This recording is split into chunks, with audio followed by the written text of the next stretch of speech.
En fait, pour accéder à mes bois, il y a une petite montée. Ça m'essouffle, je me fais vieux. Non, mais ça doit être à cause du déménagement. En fait, j'ai cumulé beaucoup de fatigue et c'est plus de mon âge. En fait, je comprends pourquoi, quand on est âgé, on déménage plus. À la fois parce qu'on a beaucoup moins de force et d'énergie, et puis aussi parce qu'on a cumulé tellement de choses que ce serait galère à tout déplacer. Je vais commencer par vous remercier pour vos commentaires suite à ma dernière vidéo où j'évoquais notamment la vieille brique. Mais je vous ai laissé un peu sur votre faim puisque j'abordais la question de l'état des lieux. Moment très difficile pour moi. Le genre de situation où j'ai tendance à redevenir un petit garçon face à l'adulte oppresseur. Et je sais pas comment ça se fait, si c'est le fait d'être en situation directe, mais les scénarios que je me fais dans ma tête sont souvent en réel décalage par rapport à ce qui se passe dans la réalité. Dans mes scénarios, je me dis, bon, bah, je dirais ça, je me positionnerai comme ci, comme ça, je me laisserai pas faire. Puis, dans la réalité, finalement, des fois, je dis rien. Tu vois, par exemple, dans un état des lieux, on va faire le point un petit peu sur l'état général de l'habitation. On va essayer de voir s'il manque pas des trucs, par exemple. Et ben moi, je me suis retrouvé lors de mon état des lieux dans la situation où il y avait des trucs en plus. C'est-à-dire que moi, je pense avoir embarqué ce qui m'appartenait et avoir laissé ce qui m'appartenait pas. Mais en fait, ma propriétaire a constaté la présence de 2-3 objets qui, selon elle, ne lui appartenaient pas. Sauf que mon ancienne propriétaire persistait et signait en disant que c'était pas à elle. Du coup, moi, j'ai pas osé m'imposer et je me suis retrouvé à récupérer notamment un aspirateur qui m'appartenait pas. Bon, c'est pas grave parce que de toute façon, je l'ai déposé au GEM. Comme ça, maintenant, dans le GEM, il y a un vieil aspi. Bon, ce genre de truc, c'est pas bien méchant, mais ça témoigne un petit peu de ces moments où j'ose rien dire, en fait, et je me laisse faire. Alors là, il s'agit juste d'un aspirateur, d'un pot de fleurs, etc. Mais mine de rien, qu'est-ce que ça pourrait être dans d'autres situations, en fait? Dans quelle mesure je peux faire barrage face à l'intrusion? Quand je dis intrusion, je parle surtout de l'emprise que peut avoir à un moment donné l'autre vis-à-vis de moi. Enfin bon, l'état des lieux, c'est quand même plutôt bien passé, puisque j'ai jamais eu de mauvaises relations avec ma propriétaire. C'est une personne que j'aime bien, enfin, il n'y a pas de souci. Et en fait, pendant l'état des lieux, j'étais un petit peu contrarié par rapport à quelques petites réflexions sur des trucs qui n'étaient pas totalement nickel. C'est vrai que finalement, moi, je me prenais la tête sur certaines choses, et puis c'est sur d'autres trucs, d'autres détails, que finalement, l'attention a été portée lors de l'état des lieux. Et quand toi, t'as passé énormément d'heures à faire en sorte que justement ce soit nickel, c'est un peu dur de recevoir en fait des petites critiques. Sauf que comme m'a dit mon copain Mathieu, eh ben si t'as tout mis nickel, c'est logique qu'on voit ce qui n'est pas nickel. Et c'est assez juste. Et finalement, je me disais que dans le fond, j'avais envie qu'on reconnaisse en fait ce que j'avais fait. Et ça, c'est quelque chose qui est assez très présent chez moi. Je sais pas si c'est un besoin de valorisation ou un souci d'équilibre, peut-être un rétablissement de la justice, je sais pas. Mais c'est vrai que dans le cadre d'un état des lieux, du point de vue du propriétaire, c'est normal qu'il s'attende à récupérer son bien tel qu'il l'a laissé.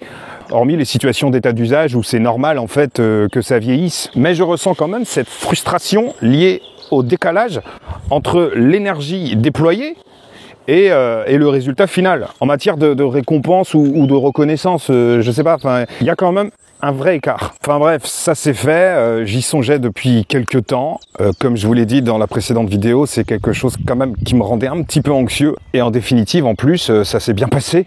Donc on passe à autre chose. Et en fait, j'observe un truc. Je pense qu'on a perdu en charme du fait de vivre dans une petite bicoque de pêcheur au bord de mer. Autant on a vachement gagné en fonctionnalité. Ce qui fait que j'ai l'impression que la vie se retrouve simplifiée. Je dois reconnaître qu'actuellement, je me sens pas forcément pris d'une grande incomplétude alors que j'ai dû délaisser certaines habitudes. Parce que j'observe des choses assez positives qui me semblent largement plus feng shui.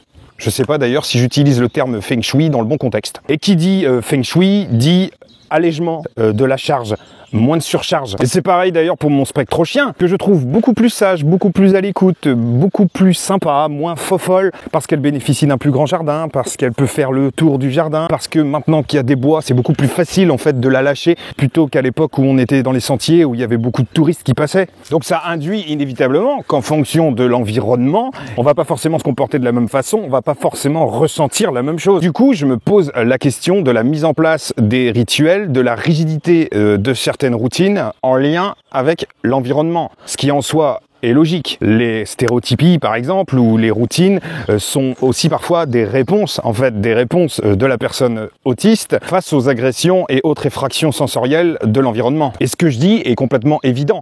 C'est un petit peu comme dans les phénomènes d'addiction. Par exemple, quand une personne fait un séjour en hôpital pour un sevrage qui va durer par exemple 3 semaines, en général, il est conseillé de ne pas forcément revenir dans le même environnement parce que le risque, en fait, c'est d'activer le circuit de la récompense et de plonger la personne dans une situation de craving. Le craving, c'est l'envie irrépressible, irrésistible de consommer le produit. Et ben, je trouve que dans les routines autistiques, il y a peut-être quelque chose à creuser dans cet ordre-là. Donc, je postule sur le fait que je vais certainement remettre en place des routines, des habitudes, parce que c'est complètement en lien avec le fonctionnement autistique. Mais je suppose éventuellement que si j'étais rigide sur certaines, si ça se trouve, je le serais beaucoup moins désormais, au profit peut-être d'autres routines en fait qui seront fonction de l'environnement dans lequel je vis. Et si je transpose ça sur l'accompagnement des personnes TSA, ça me ramène vachement au fait qu'il faut faire très attention à ne pas enfermer la personne